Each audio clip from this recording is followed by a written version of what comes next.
The neurodiversity paradigm is a framework for understanding human brain function that recognizes the diversity within sensory processing, motor abilities, social comfort, cognition, and focus as neurobiological differences. So when we have children in our classroom, when we have our students in the classroom, each one processes the information that you and I are providing them in a different manner. So their sensory processing is different. The way they react through motor abilities is also different.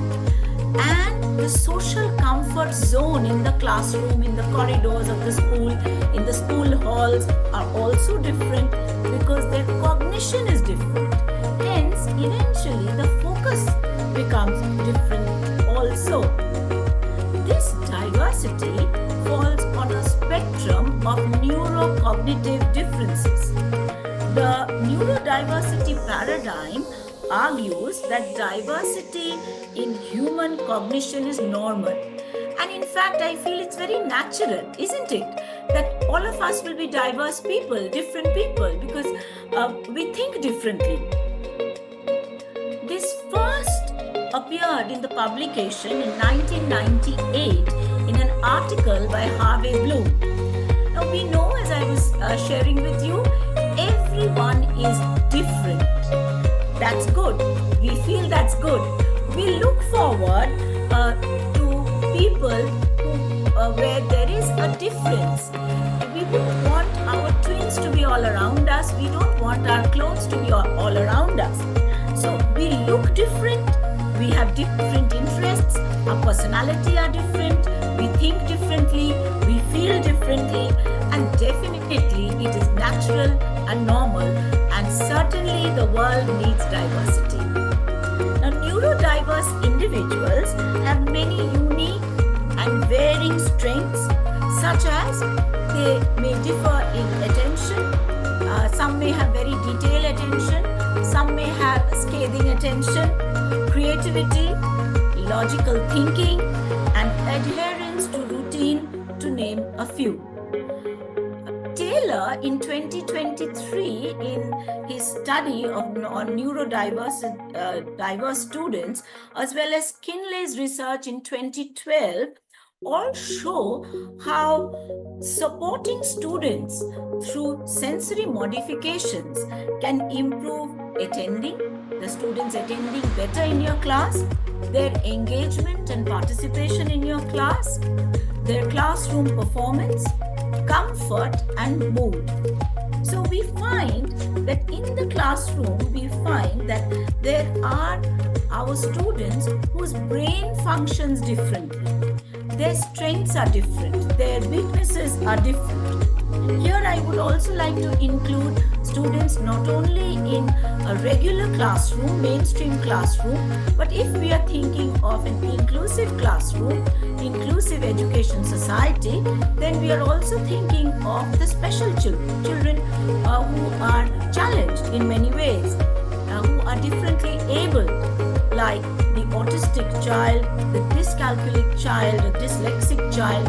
Also we find in our classrooms the attention deficit hyperactive child. Now, the neurocognitive differences of children in our classroom, your classroom and my classroom, are definitely there because we have examples of memory, thinking, reasoning, problem solving. Also in our classrooms, we have cultural differences, which also leads to neurocognitive differences. So you can have in your classroom people coming from varied backgrounds. So some can be, from a particular region, another can be from another region, another country. It can be, and we find students who have sensory differences as well, because we see how they respond to when you and I are teaching. Their sensory modulation. Some respond in an average manner. Some have a sensory modulation of over response. Some again have sensory modulation of under response. So some are sensitive, some are slow, some are average, some are very fast. And also we have in sensory differences for neurodiverse children, the sensory discrimination that they have also differs. And of course, their sensory based movement. Moving on to emotional intelligence. What is emotional intelligence? Now, many of us know what is emotional intelligence, but many people also do not know exactly what is emotional intelligence all about. Now, emotional intelligence, Daniel Goleman wrote a book, Emotional Intelligence, Why It Can Matter More Than IQ. What an excellent title. This was published in 1995. Now, in today's day and age, emotional intelligence definitely matters more than IQ. IQ is definite, intelligence quotient is definitely important, but people cannot always succeed with intelligence unless the person has emotional intelligence. And for teachers, it is imperative to have emotional intelligence.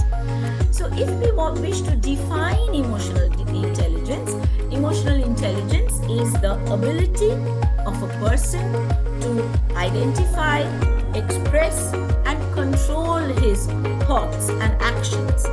How does emotional intelligence help us?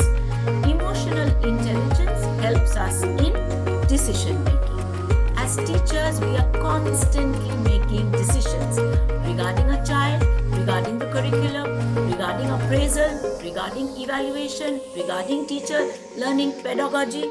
So it helps us in decision making. People with high emotional intelligence, or I should say emotional quotient, the mathematical index of emotional intelligence, they can understand themselves very well and they can understand others. First, we need to understand ourselves, our strengths, our weaknesses. Only then we will be able to understand others. And therefore, it helps in decision making if you understand yourself and you understand others as well. So a person who has emotional intelligence will have the ability to identify his or her emotions, understand her emotions, control her emotions, manage her emotions, and deal effectively with the environment. Emotional intelligence is learned, it is acquired. And of course, the pivot of emotional intelligence is emotions. It is the individual's competence, and as I have mentioned, in today's day and age, definitely all of us need emotional intelligence, more so people who are in professions like you and me, which is the teaching community. So it will be a competence which we will have to develop unless we have it.